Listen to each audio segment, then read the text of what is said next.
My name is Elena, and at 58 years old, I thought I knew what it meant to be a devoted wife and mother. For 35 years, Richard and I built what I believed was an unshakable foundation. Then came that Sunday dinner when my world collapsed. My son Nathan's words still echo in my mind. "Get out, my wife's family stays."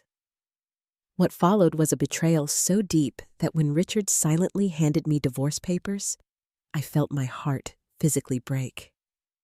If you've ever had your trust shattered by those you love most, you know that pain. Where are you watching from today? Hit subscribe and like to follow my journey of how a mother's loyalty became her greatest wound and ultimately her unexpected salvation. I met Richard during my sophomore year at the University of Washington. He was studying engineering, and I was pursuing a degree in education. We quite literally bumped into each other at the library. I dropped all my books, and he helped me gather them. That moment, looking into his warm brown eyes as he handed me my dog-eared copy of Pride and Prejudice, I felt something click into place. "You know I could have just walked by and left you to pick these up yourself," he said with a teasing smile. "And I could have tripped you as punishment," I replied. That made him laugh, and his laughter was like sunshine. We were married 3 years later in a small ceremony, with just our closest friends and family. I wore my mother's wedding dress altered to fit my taller frame. Richard cried when he saw me walking down the aisle, something his friends never let him forget at reunions over the years. We struggled those first few years, living in a tiny apartment while Richard finished graduate school and I taught 4th grade at the local elementary school. But even eating ramen noodles for dinner and sharing a bathroom the size of a closet, we were happy. We saved every penny we could for a down payment on a house. 5 years into our marriage, we welcomed our son Nathan. The moment the nurse placed him in my arms with his reddish face and tuft of dark hair, I felt a love so overwhelming it brought tears to my eyes. "He has your nose," Richard whispered, gently touching our son's tiny face. "And your stubborn chin," I replied, making Richard chuckle softly. Nathan grew into a bright, sensitive boy. Even as a toddler, he would notice if I seemed sad and would bring me his favorite stuffed bear to cheer me up. In elementary school, his teachers always commented on his empathy toward other children. He was the kind of child who would give away his lunch if a classmate forgot theirs. When Nathan brought Amanda home to meet us 5 years ago, I could see the love in his eyes. She was beautiful, with long blonde hair and a warm smile. Smart, too, with a degree in business administration. I welcomed her into our family with open arms, teaching her family recipes and sharing stories about Nathan's childhood that made him blush and her laugh. "Mom, stop embarrassing me," Nathan would groan, but the smile never left his face. "That's my job as your mother," I'd reply, winking at Amanda, who always laughed. Their wedding was a joyful occasion. I'll never forget watching them dance their first dance as husband and wife, thinking how blessed I was to have gained a daughter through my son's happiness. Amanda's parents, George and Linda, seemed like lovely people at first. George was charismatic, always ready with a joke or story, while Linda was more reserved but unfailingly polite. We didn't see them often as they lived in Oregon, but our families got along well during holidays and special occasions. Our home became the gathering place for family celebrations. We'd bought it 30 years ago, a 2-story colonial with 4 bedrooms and a beautiful garden that I tended with loving care. Every room held memories. Nathan's height marks on the kitchen doorframe, the dent in the living room wall from when Richard tried to carry a new sofa in by himself, the window seat in the master bedroom where I'd spent countless mornings with my coffee watching the seasons change in our backyard. In recent years, I'd been experiencing some health issues. Nothing major, just the normal signs of aging. Some arthritis in my hands that made grading papers more difficult, leading to my early retirement from teaching 2 years ago. Occasional migraines that would keep me in bed for a day. Richard was always attentive during these episodes, bringing me tea and sitting with me in the darkened room. Our family tradition was Sunday dinner. Everyone would come over, Nathan and Amanda, and occasionally Amanda's parents when they visited. I would spend the day cooking, making sure to include everyone's favorites. Nathan loved my pot roast, while Amanda had a particular fondness for my apple pie. Richard would set the table with our good china, the set his mother had given us for our wedding. I took great pride in Nathan's success. After getting his degree in architecture, he joined a prestigious firm and was quickly making a name for himself. I kept a portfolio of all his projects, showing it to anyone who expressed even the slightest interest. Richard had recently retired from his job at the engineering firm, where he'd worked for over 30 years. We had been making plans to travel, a Mediterranean cruise, a road trip to the Grand Canyon, visiting the small towns in New England during fall to see the leaves change color. Simple dreams that we'd put off while raising our son and building our careers. Amanda and I had developed a close relationship over the years. We would go shopping together or meet for lunch occasionally. She would call me for advice about recipes or gardening. I treasured those moments, having always wanted a daughter.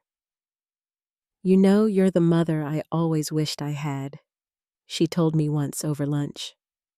"Someone who listens and doesn't judge." Those words warmed my heart, making me feel that I'd done something right in welcoming her into our family. Little did I know how drastically everything was about to change. The trouble began about a year ago. Amanda called one evening, her voice tight with stress. "Elena, my parents lost their house," she said without preamble. "The investment Dad made went bad, and they had to declare bankruptcy." My heart went out to them immediately. "That's terrible, Amanda. Is there anything we can do to help?" There was a pause before she continued. "Nathan and I have been talking. We'd like them to move in with us temporarily just until they get back on their feet. I thought it was a generous offer, though. Privately, I wondered how long temporarily might be." Amanda and Nathan had only been in their house for 2 years, and while it was spacious enough, having her parents there would certainly change their dynamic as newlyweds. "That's very kind of you both," I said sincerely. "Thanks for understanding," Amanda replied, sounding relieved. "We're going to move them in next weekend." I offered to help with the move, but Amanda politely declined, saying they had it handled. The first Sunday dinner after George and Linda moved in with Nathan and Amanda was noticeably different. George dominated the conversation, talking about the temporary setback in his finances and his plans to bounce back stronger than ever. "This economy is just waiting to be conquered," he said, gesturing with his fork. "You just need to know where to look for opportunities." I noticed Richard leaning forward, clearly interested in George's talk. My husband had always been conservative with our finances, which had served us well over the years. Seeing him so engaged with George's grandiose ideas was surprising. Amanda seemed different too. Where she had once helped me serve and clear plates, she now sat back, letting me handle everything. When I brought out the dessert, a peach cobbler I'd made from scratch, she merely picked at it. "Mom's been teaching me to make pies," she said to Linda. "Though I don't think I'll ever be as good as you." It was the first time I'd heard Amanda compare our cooking, and something about the way she said it made me feel like I'd lost points in some competition I didn't know I was part of. After dinner, I found Richard and George in the den, deep in conversation. "The returns are practically guaranteed," George was saying. "With your background in engineering and my business connections, we could really make something happen." Richard nodded enthusiastically, something I rarely saw him do. My husband had always been measured, thoughtful, not one to get swept up in excitement. That night, as we got ready for bed, I asked Richard about his conversation with George. "What was that all about? It sounded like he was pitching you something." Richard waved dismissively. "Just some business ideas. George has had some bad luck, but he's got good instincts." "Good instincts. He just lost his house," I pointed out. Richard's face hardened slightly. That's a bit harsh, Elena. Anyone can have a financial setback. The man's trying to rebuild his life. I was taken aback by his tone. In 35 years of marriage, Richard had never spoken to me that way. I let the subject drop, but sleep didn't come easily that night.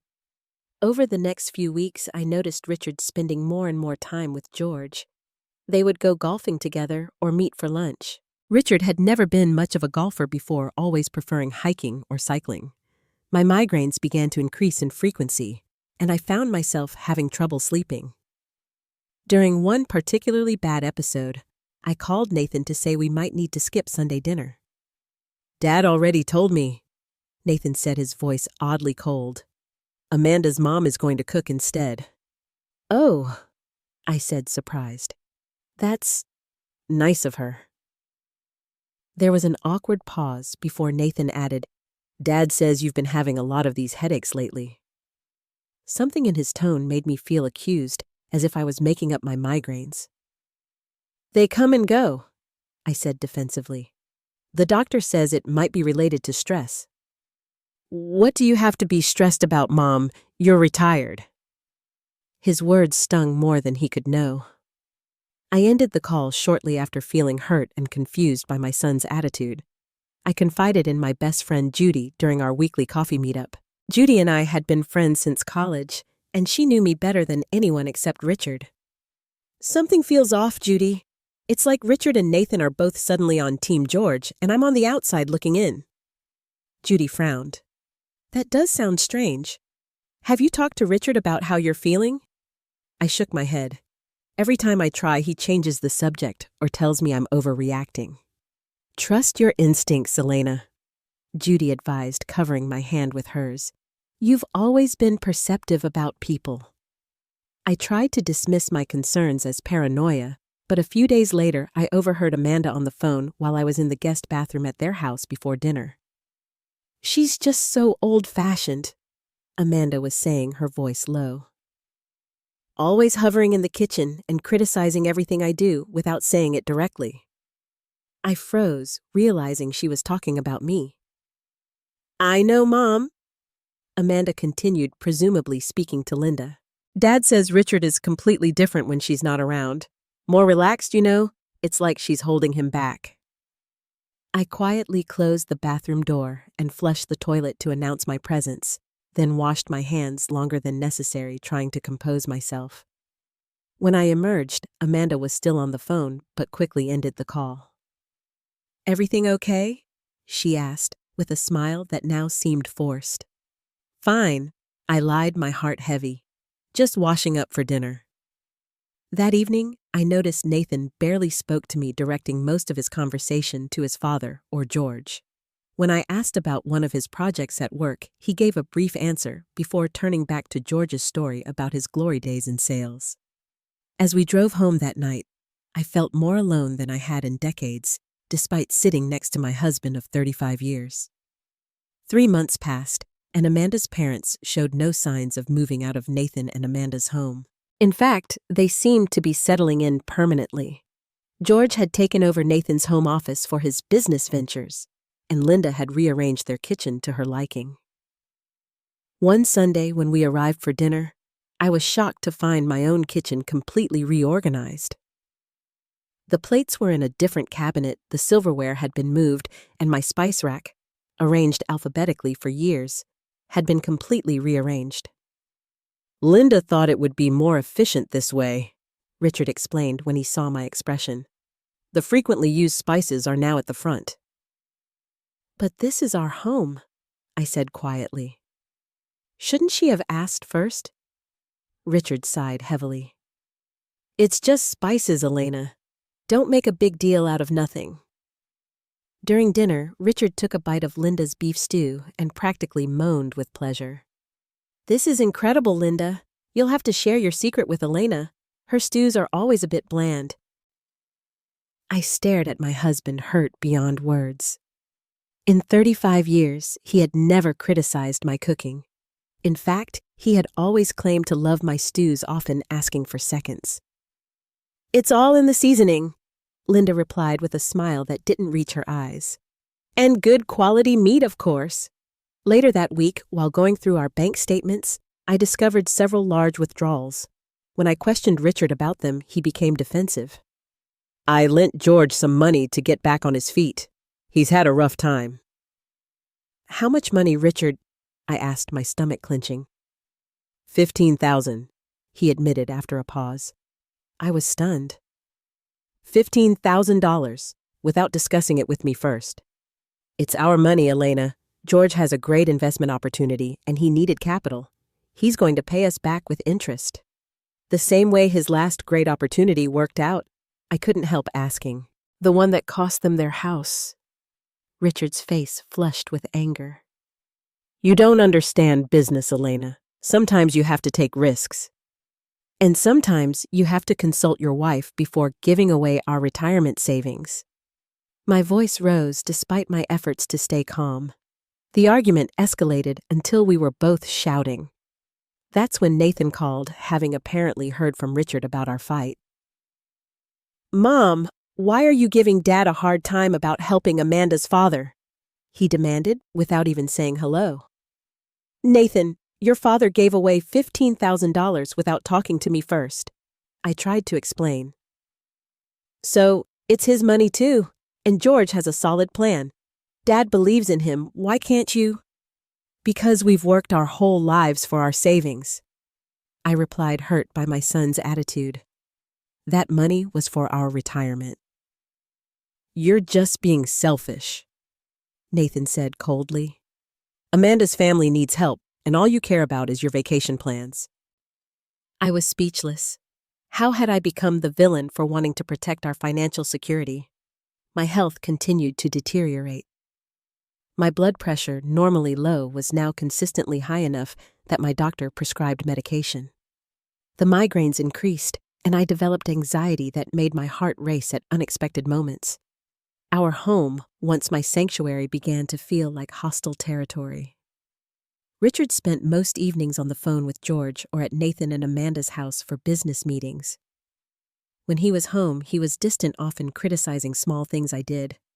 The way I folded his shirts, the coffee being too strong, the house being too quiet. Sunday dinners became an ordeal I dreaded. My favorite recipes disappeared from the rotation, replaced by Linda's dishes that everyone raved about. When I brought my signature apple pie one Sunday, Amanda barely touched it. Mom's been teaching me to make her grandmother's secret recipe, she told the table. It's amazing with a caramel drizzle that changes everything. One evening, I came home early from a doctor's appointment to find Richard and George at our dining room table surrounded by papers. This is it, Richard, George was saying excitedly. Wilson Construction is ready to sign the contract. Once they're on board, the other companies will follow. We're looking at a 6-figure profit in the first year alone. They both looked up, startled, when I entered. What contract? I asked, setting down my purse. What's Wilson Construction? Richard and George exchanged looks before Richard answered. We've started a consulting business together. I was going to tell you once everything was finalized. A business together, I echoed, feeling dizzy suddenly. When did this happen? It's been in the works for a while, Richard admitted. George has the contacts and I have the technical knowledge. It makes perfect sense. I looked at the papers on the table. Legal documents, financial projections, a business plan. All evidence of a major life decision my husband had made without me. I see, was all I could manage to say before retreating to our bedroom, where I sat on the edge of the bed, trying to understand how my marriage had become unrecognizable. My birthday fell on a Wednesday that year. Richard had always made my birthday special. Breakfast in bed, flowers delivered to my workplace before I retired, dinner at my favorite restaurant. This year, he mumbled, "Happy birthday," as he rushed out the door for a business meeting with George. Nathan called around noon. Happy birthday, Mom. Sorry I can't talk long, but we're having dinner tonight, right? I had made reservations at the Italian restaurant where we'd celebrated my birthday for years. Yes, at 7. You and Amanda are still coming. Of course, See you then. I spent the day alone trying to stay positive. I bought myself a new dress for the occasion, did my hair, and even splurged on a professional manicure. At the restaurant, I waited at our table. 7 o'clock came and went. At 7:30, I called Nathan, who didn't answer. At 7:45, I called Richard, who picked up on the fourth ring. Elena, what is it? We were supposed to meet for my birthday dinner. I reminded him, hearing the pathetic note in my voice. Are you coming? There was a pause, then muffled voices in the background. Write your birthday. We're just wrapping up here at George's. We'll be there soon. They arrived at 8:30, all of them together. Richard, Nathan, Amanda, George, and Linda. No gifts, no cards, not even apologies for being late. Throughout the dinner, the conversation revolved around the new business, with George and Richard dominating the discussion, and everyone else contributing enthusiastically. I sat there in my new dress, feeling invisible at my own birthday celebration, watching my family interact as if I was a stranger who happened to be sharing their table. The day everything fell apart started like any other Sunday. I spent the morning preparing dinner, a roast chicken with all the trimmings, Richard's favorite chocolate cake for dessert. I was determined to reclaim some normalcy in our family gatherings. When everyone arrived, I noticed an unusual tension in the air. Richard and George were exchanging significant glances while Amanda seemed unable to look me in the eye. Nathan was overly cheerful, his laughter too loud, his movements jerky with nervous energy. During dinner, the conversation was stilted with long, awkward pauses. Finally, I decided to address the elephant in the room. So, George, Linda, I began carefully. It's been about 6 months since you moved in with Nathan and Amanda. How are your plans coming along for finding your own place?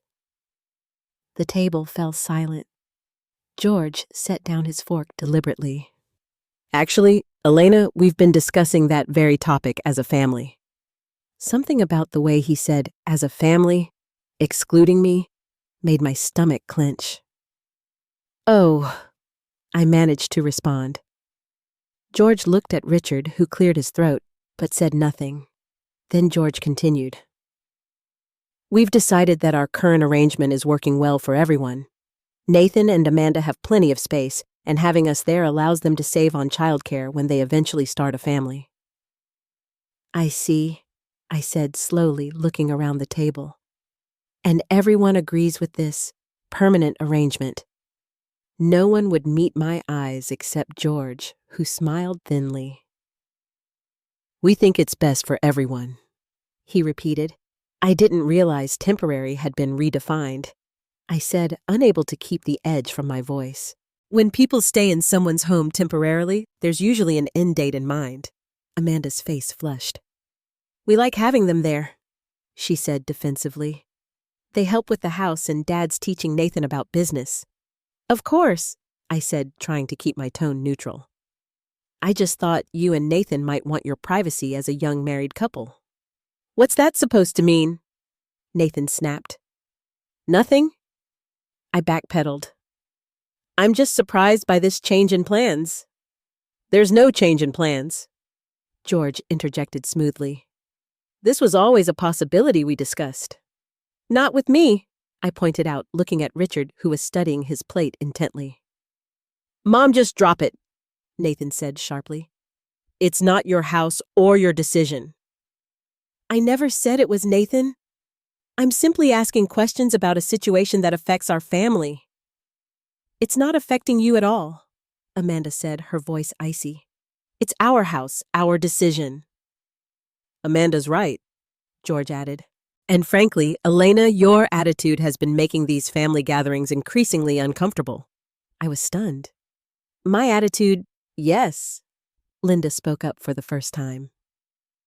You've been cold and unwelcoming to us from the beginning. That's not true, I protested, looking around the table for support and finding none. I've welcomed you into our family, into our home. And yet you're questioning our living arrangements, George countered. Implying we're imposing on your son? The conversation was spinning out of control. I turned to Richard. Do you agree with this assessment of my attitude?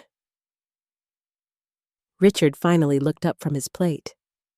You have been less than enthusiastic about George and Linda's presence in Nathan's life. I felt as if I'd been slapped. That's absolutely untrue.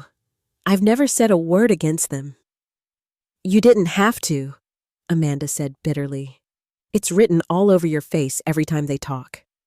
The judgment, the disapproval. Enough! Nathan suddenly shouted, slamming his hand on the table. He stood up, his face contorted with anger. I've had it with your passive-aggressive comments and your constant criticism of Amanda's family. If anyone needs to leave, it's you. Get out, my wife's family stays. The silence that followed was deafening. I felt as if all the air had been sucked from the room. My son, my gentle, empathetic boy, who once brought me his teddy bear when I was sad, was looking at me with hatred in his eyes. Richard slowly stood up. Without a word, he walked to his office and returned a moment later with a manila envelope which he placed in front of me.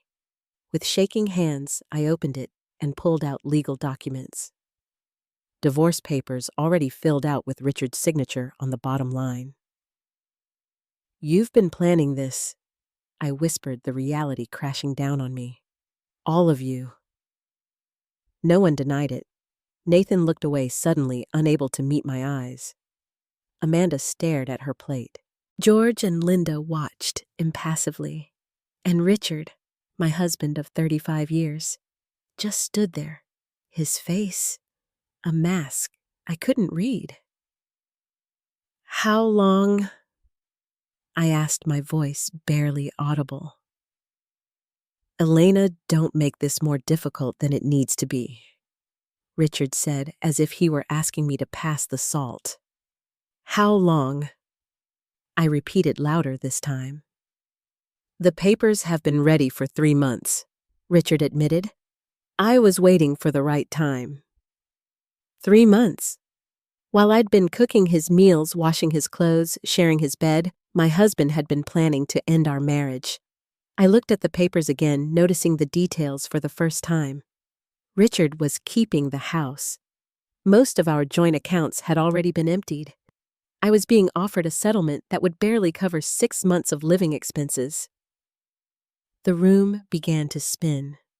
My chest felt tight pain radiating down my left arm.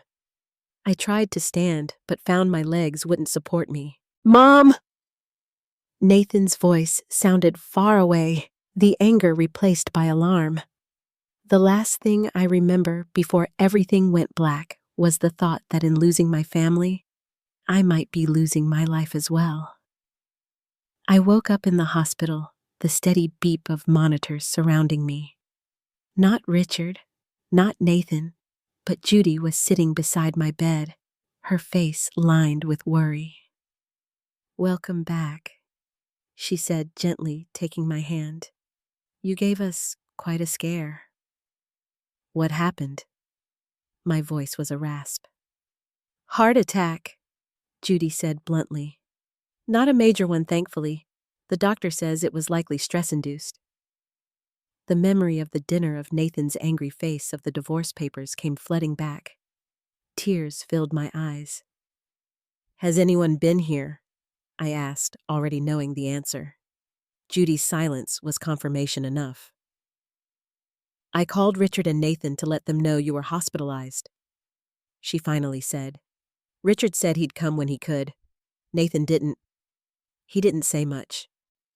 I closed my eyes, feeling a pain deeper than anything physical. I don't understand, Judy. How did this happen? How did I lose my entire family in one day? Judy squeezed my hand. You haven't lost me, and we're going to figure this out together. During my 5 days in the hospital, Judy was my only visitor. She brought me closed toiletries and, most importantly, information. I've been doing some digging, she told me on the 3rd day. George isn't the financial victim he's made himself out to be. What do you mean? I asked, sitting up straighter in the hospital bed. Remember my nephew works in banking? He did some checking for me. George didn't lose his house because of a bad investment. He sold it at a profit right before the market dipped. He's been manipulating Richard Elena. I tried to process this.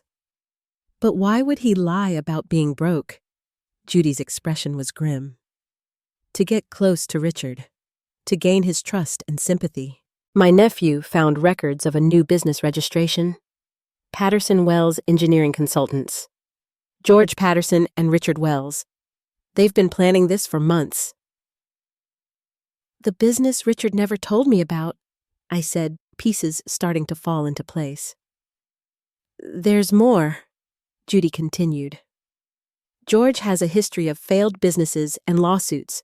3 previous business partners have sued him for fraud.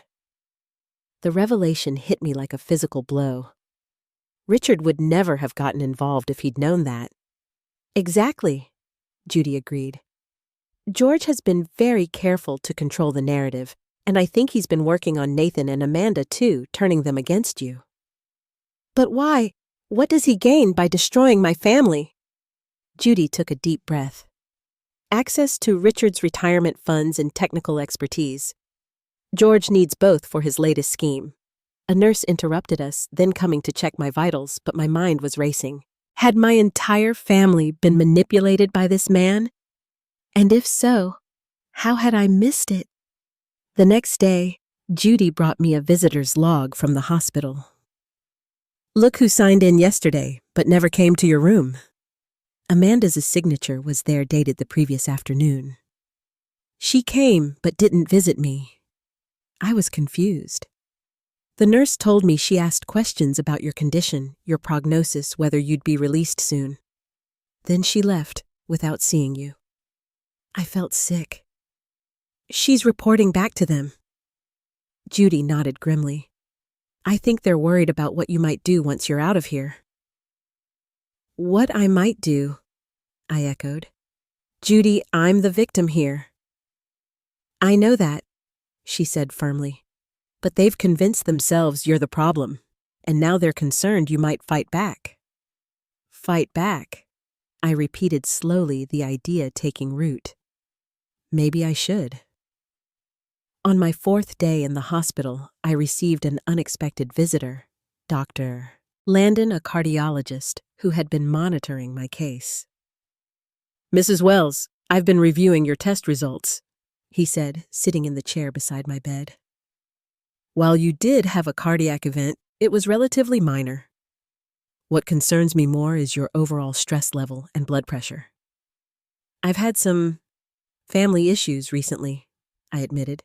So I gathered from your friend Judy, he said kindly. Listen, I'm not just a cardiologist. I specialize in stress-related cardiac events, particularly in women. Your situation is unfortunately common. Major life upheaval triggering physical symptoms. What can I do? I asked, feeling helpless. First, prioritize your health. That means minimizing contact with sources of extreme stress while you recover. He looked at me meaningfully. Second, consider speaking with someone professional about what you're going through. I can refer you to an excellent therapist who works with many of my patients. I'll think about it, I promised. Good. And third, he added, handing me a business card. This is my friend Louise Carter. She's a divorce attorney who specializes in cases involving financial manipulation. Given what Judy has told me, you might want to give her a call. I took the card surprised. Thank you, Dr. Landon. He nodded. I've seen too many women your age end up with serious health consequences from stress, while their ex-husbands move on with younger partners and all the assets. Don't be a statistic, Mrs. Wells. Fight for what's yours. After he left, I stared at the attorney's card for a long time. The woman looking back at me from the small reflection in the hospital window looked older, more tired than I remembered. But somewhere in her eyes, I saw a spark of determination I thought had been extinguished. When Judy arrived later, I asked her to bring me my phone and laptop from home. Are you sure? She asked. Richard might be there. He's probably staying at Nathan's with his new best friend George, I said bitterly. But if he is there, just tell him the doctor says I need my things. He won't want to appear heartless in front of others. Judy returned with my requested items, confirming my suspicion that Richard wasn't at the house. The place feels different, she said hesitantly. Like it's not my home anymore, I finished for her.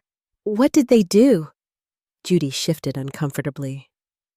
Linda's throw pillows are on the couch. Your family photos have been moved to the hall table, and there are business documents spread out on the dining room table. The pain these small changes caused was surprising. They were erasing me piece by piece. That evening from my hospital bed, I called Louise Carter, the attorney Dr. Landon had recommended. Mrs. Wells, she greeted me after I explained who had referred me. I'm sorry to hear about your situation. When will you be released from the hospital? Tomorrow, hopefully. Good. Come see me first thing Monday morning, and in the meantime, don't sign anything your husband gives you. Not a check, not a post-it note, nothing. Understand? Yes, I agreed, and gather any financial documents you can access. Bank statements, investment accounts, property deeds, insurance policies. Bring copies of everything. After ending the call, I lay back against the pillows, exhaustion washing over me. But for the first time since that terrible dinner, I felt something besides despair. I felt the stirrings of resolve. On the 5th day, as the nurse was helping me prepare for discharge, my phone rang. It was Nathan. Mom, he said, his voice strained. They told me you're being released today. Yes, I confirmed, keeping my tone neutral. Where will you go? The question stunned me. Where would I go? The home I'd lived in for 30 years was apparently no longer an option in my son's mind. I'm staying with Judy temporarily. I told him the plan forming as I spoke. Judy had already offered her guest room. Oh, good. He sounded relieved, which hurt more than I expected. Dad was worried you might try to come back to the house. It's still legally my home, Nathan, I reminded him. Mom, don't make this harder than it has to be, he said, echoing Richard's words from that dreadful dinner. The papers Dad gave you are fair. You should just sign them and move on. Is that why you called, to convince me to sign away 35 years of marriage without a fight? I called because you're my mother and you were in the hospital, he said defensively. And yet this is the first time I've heard from you since I collapsed at dinner. There was a long silence before Nathan spoke again. George thinks it's better if we give you space right now. George thinks, I repeated, unable to keep the bitterness from my voice. Does anyone in this family think for themselves anymore, or does George make all the decisions? That's not fair, Nathan protested. None of this is fair, Nathan, but I'm beginning to see things clearly for the first time in months. Tell your father I'll be in touch through my attorney. I ended the call before he could respond, my hands shaking, but my resolve stronger than ever.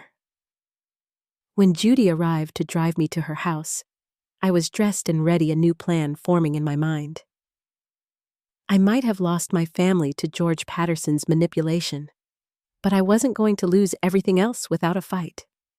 The first week after leaving the hospital was a blur of appointments and revelations. Judy's guest room became my war room as I assembled the pieces of my shattered life and began to fight back. Louise Carter, my new attorney, was a force of nature. In her mid-60s, with steel gray hair and penetrating eyes, she had spent 30 years specializing in divorce cases involving financial deception. Your husband has been busy, she said during our first meeting, reviewing the documents I'd managed to gather. He's moved most of your joint assets into new accounts under his name only. But he's made mistakes. What kind of mistakes? For one, he did this after you were already having health problems, which a judge will view as particularly callous. For another, He's invested significant sums in a business with a partner who has a documented history of fraud. That shows poor judgment. Can we prove George's history? I asked. Already working on it, Louise assured me. I've hired a forensic accountant who specializes in uncovering financial misconduct.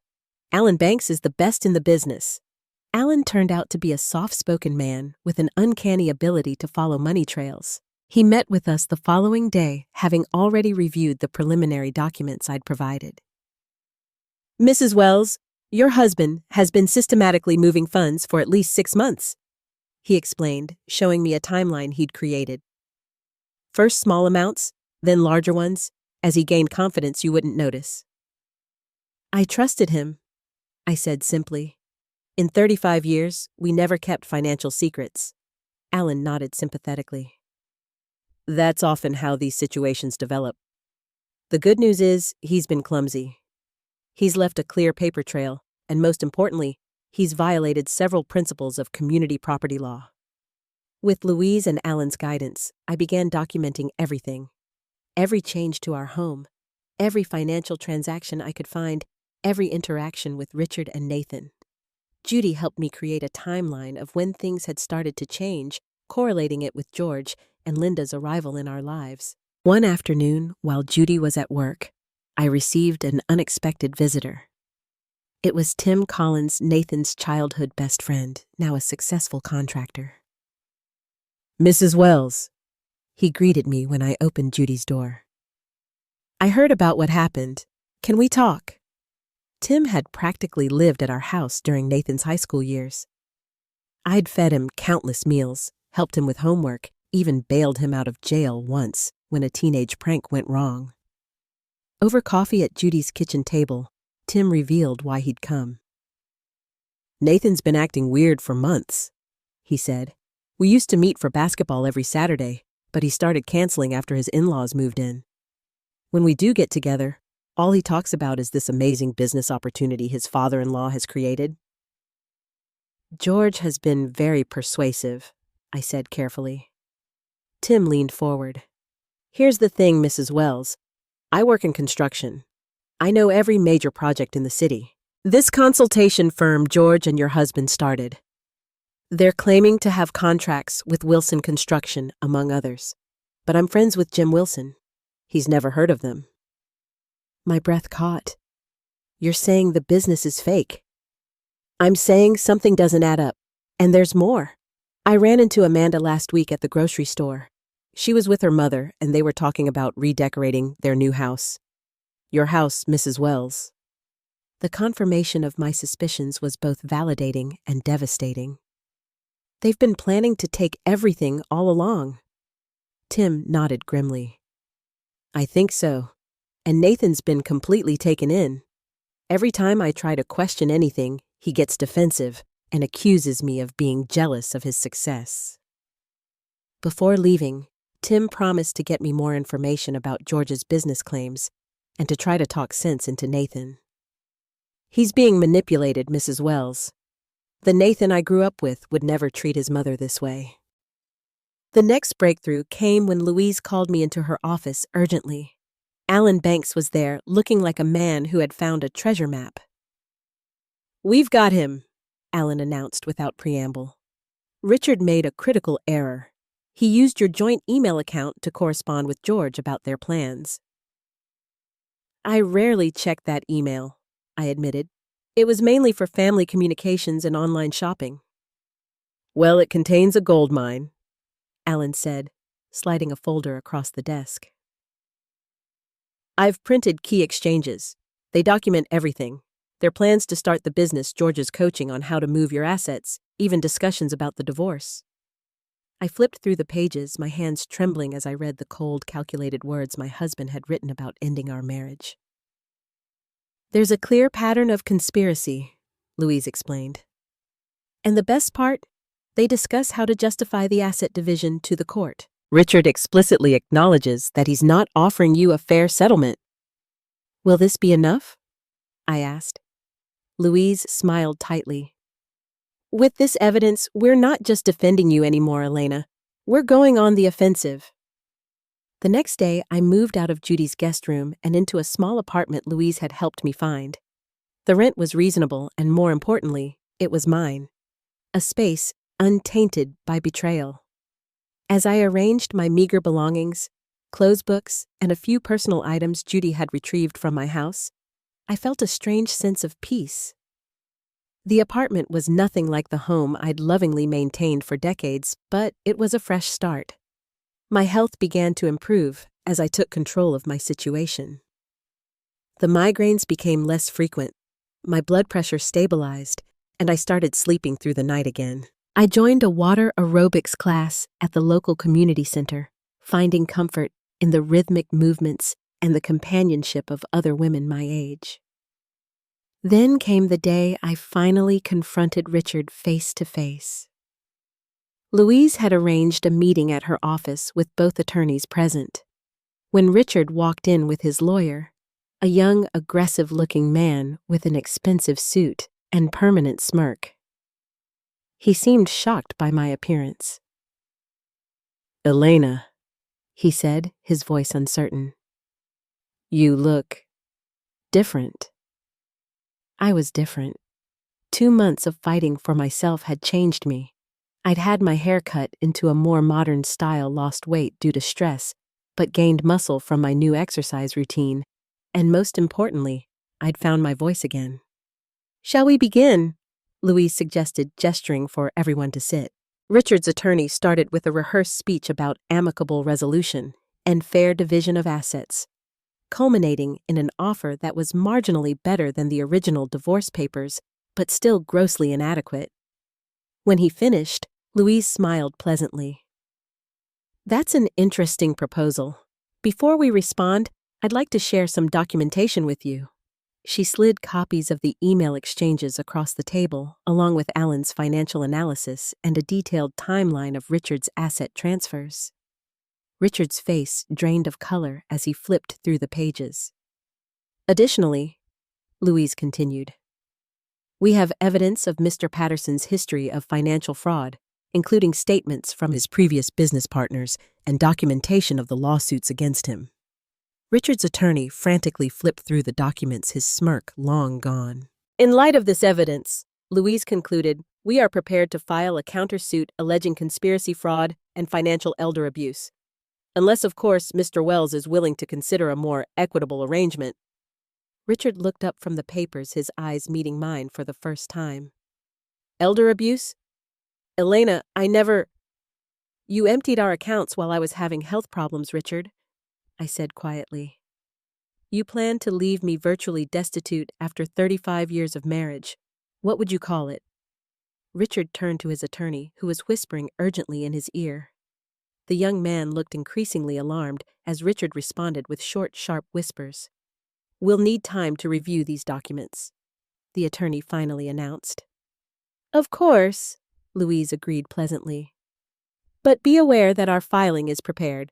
We're giving you this opportunity as a professional courtesy." As they gathered their things to leave, I called out, "Richard!" He paused, looking back at me. "Ask yourself what you really know about George Patterson before you lose everything we built together." Something flickered in his eyes. Doubt, perhaps, or the first glimmer of recognition that he'd been manipulated as surely as Nathan had been. After they left, Louise turned to me with a satisfied smile. "That went exactly as planned.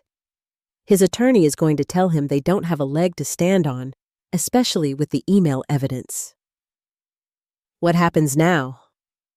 Now we wait, but not for long. Richard has to choose between George Patterson's schemes and protecting what's left of his financial future.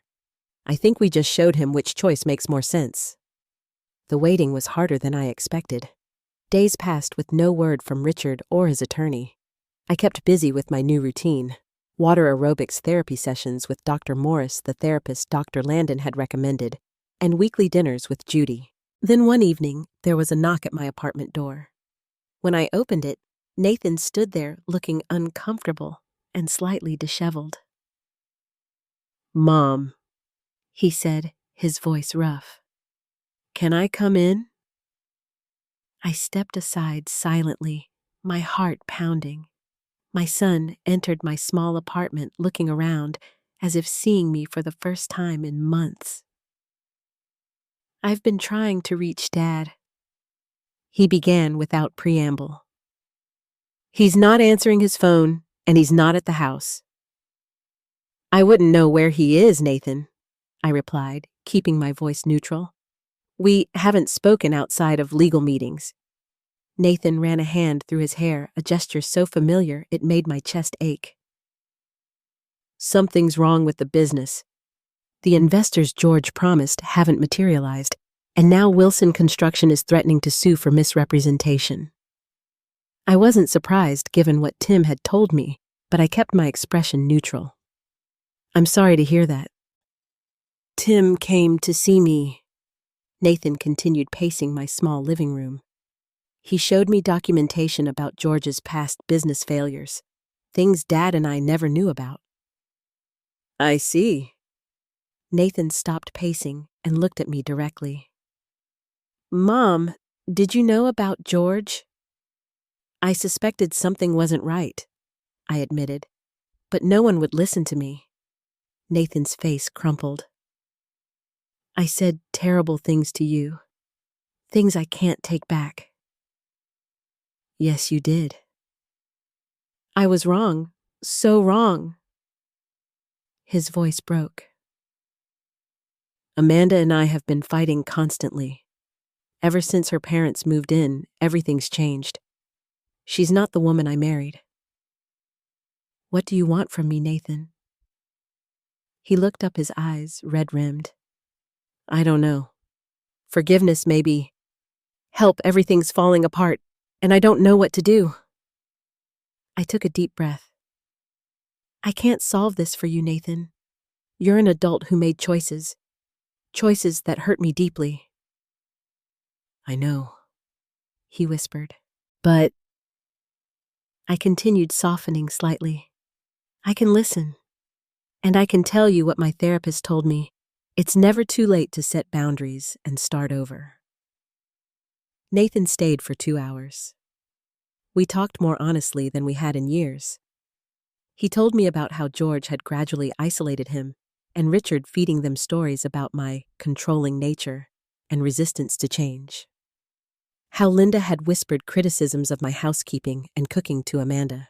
How they had created an us versus her dynamic so subtly that neither Nathan nor Richard realized what was happening. When he finally left, promising to call me the next day, I felt emotionally drained, but somehow lighter. No magical reconciliation had occurred. The wounds were too deep for that. But a door had opened. A possibility of healing existed where before there had been only pain. 3 days later, Louise called with news. "Richard's attorney contacted me. They want to settle." "What are they offering?" I asked. "Everything we asked for," Louise said, unable to keep the triumph from her voice. "The house half of all financial assets and your fair share of Richard's pension. Richard is also offering to buy out George's share of their business and dissolve the partnership." I sat down, stunned. He's cutting ties with George. Apparently, a major investor pulled out after learning about George's history. The business is collapsing and Richard is trying to salvage what he can. It wasn't vindication exactly, but it was validation. My instincts about George had been right all along. "There's something else," Louise added. "Richard is asking to meet with you alone. No attorneys present." "Why?" "He didn't say. You don't have to agree, of course. We can handle everything through proper channels." I considered my options. Part of me wanted to refuse to keep all interactions cold and legal. But another part, the part that had shared a life with this man for 35 years, needed closure. "I'll meet with him," I decided. "At the coffee shop near my apartment, public place, neutral ground." Richard looked older when I saw him 2 days later seated at a corner table with 2 coffees already ordered. 1 black for him, 1 with cream, and 2 sugars for me. He remembered how I took my coffee at least. "Thank you for coming," he began awkwardly. I nodded, waiting. I've been a fool, Elena, he said after a long pause. A complete and utter fool. Yes, you have, I agreed calmly. He winced, but continued. George is not who I thought he was. The business is failing. The investors he promised don't exist. It was all smoke and mirrors. I'm sorry you were deceived, I said, meaning it despite everything. Richard shook his head. The deception I regret most is the one I perpetrated on myself, convincing myself that throwing away 35 years of marriage was justified, that you were the problem. I took a sip of my coffee, letting his words hang in the air between us. I don't expect forgiveness, he finally continued. But I wanted you to know that I've accepted the settlement terms. The house is yours. Everything we agreed to is yours. It's the least I can do. What will you do now?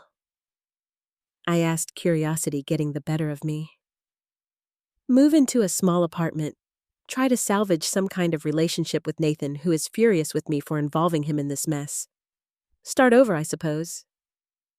He looked up, his eyes sad. What about you? I considered the question. Heal. Rediscover who I am without you. Maybe travel a bit. Richard nodded. You always wanted to see New England in the fall. Yes, I did. We sat in silence for a few moments, 35 years of shared history surrounding us like ghosts. I am sorry, Elena, Richard said finally. More sorry than I can express. I believe you, I told him, but it doesn't change anything. As I walked home from the coffee shop, I felt an unexpected sense of peace. The anger wasn't gone. It would take much longer for that wound to heal, but I could see a path forward now, a future that belonged to me alone. The legal proceedings were finalized faster than I expected. Richard's cooperation and admission of wrongdoing simplified what could have been a lengthy and contentious process. Within 2 months, I was the legal owner of the home we had shared for 30 years, with access to my fair share of our assets and Richard's pension.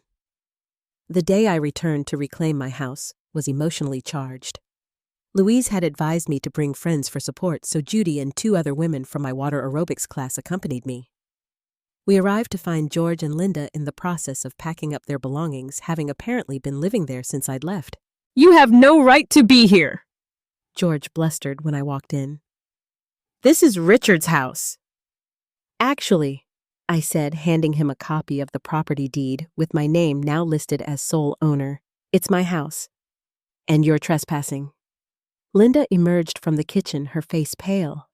We were just collecting our things. You have 1 hour, I informed them calmly. Anything left behind will be considered abandoned property. George's face turned an alarming shade of red. You can't do this. Richard promised us we could stay here until our new place is ready. Richard no longer has any say in who stays in my home, I replied. 1 hour, Mr. Patterson, then I call the police. They left in 55 minutes, George shouting threats about lawsuits, until Judy calmly informed him that she had recorded his entire tantrum on her phone and would be happy to share it with his remaining investors. Once they were gone, my friends helped me reclaim my space. We opened all the windows to air out the house, stripped the beds of linens that smelled of Linda's perfume, and removed the throw pillows and decorative items she had scattered throughout my home. In the kitchen, I found my spice rack had been rearranged yet again. With deliberate care, I restored it to my preferred alphabetical order, a small act of reclamation that felt surprisingly significant. That evening, alone in my house for the first time in months, I walked from room to room, reacquainting myself with the space. In Richard's office, now empty of his belongings, I found a single photograph left behind, our wedding picture tucked in a drawer. Whether forgotten or deliberately abandoned, I couldn't say. I placed it in a box in the attic, not ready to discard it, but not wanting it on display either. Nathan called the next day. Amanda's parents found an apartment, he told me. They're moving out this weekend. That's good, I said cautiously. Amanda and I, we're taking some time apart, he continued, his voice strained. She's going with them to help them settle in, but I don't think she's coming back. I felt a complicated mix of emotions. Sadness for my son's pain, but also relief that he was extracting himself from George and Linda's influence. I'm sorry, Nathan. Are you? He asked, without accusation. I'm sorry you're hurting, I clarified. Marriage is complicated, as I've recently been reminded. There was a pause before Nathan spoke again. Can I come over sometime, just to talk? I'd like that, I said, meaning it. Over the next few months, I slowly rebuilt my life. I joined a community garden where my knowledge of perennials and vegetables was valued. I volunteered at the local library 2 afternoons a week, helping with their adult literacy program. I redecorated my bedroom and kitchen, choosing colors and styles that Richard had always vetoed. Most importantly, I continued my therapy sessions with Dr. Morris, working through the betrayal and abandonment I had experienced. It wasn't easy, and there were days when grief overwhelmed me, when the loss of the future I had planned with Richard seemed unbearable. But there were also days of unexpected joy and discovery. With part of my settlement, I started a small educational consulting business, helping schools develop literacy programs. My years of teaching experience proved valuable, and word of mouth brought me steady clients. The work was fulfilling and kept my mind engaged. Nathan and I established a tentative new relationship. He came for dinner once a week, and we carefully navigated conversations, avoiding the painful topics at first, then gradually addressing them as trust rebuilt. He and Amanda officially separated, then divorced, a process made easier by their lack of children and short marriage. Richard and I maintained a distant but civil relationship, communicating mainly through email and occasionally running into each other at community events. He had indeed started over, taking a part-time consulting position with a legitimate engineering firm and moving into a small condo across town. One year after that fateful Sunday dinner, I hosted a different kind of gathering, a celebration of my new beginning. Judy was there, along with my water aerobics friends, colleagues from my consulting work, and even Nathan, who brought Tim as his guest. We ate and laughed on my patio, surrounded by the garden I had replanted and restored. Later, as twilight settled over the gathering, Nathan found me alone in the kitchen. I've been meaning to ask you something, Mom, he said hesitantly. How did you know about George and Linda, I mean? You seemed to sense something was wrong from the beginning, but I couldn't see it. I considered his question carefully. I trusted my instincts, I said finally. For most of my life, I second-guessed myself, worried about seeming unkind or judgmental. But when George and Linda arrived, something felt wrong. The way they inserted themselves into our lives, the way they slowly isolated both you and your father from me. Deep down, I knew. I wish I'd listened to you, Nathan said quietly. I wish I'd spoken up more forcefully, I countered. But that's the past. We can't change it, only learn from it. Nathan nodded thoughtfully. I'm trying to trust my instincts more now, like you do. Those words, so simple yet so profound, touched me deeply. Despite everything, my son had learned something valuable from our painful experience. As my guests departed that evening, Judy lingered behind to help me clean up. You know what I realized today? She asked as we loaded the dishwasher. What's that? You're happier now than you were a year ago before all this happened. I stopped, dish in hand, considering her observation. I think you're right, not because of what I lost, but because of what I found. Which is myself, I said simply. For decades, I defined myself as Richard's wife, Nathan's mother. I built my life around their needs and dreams.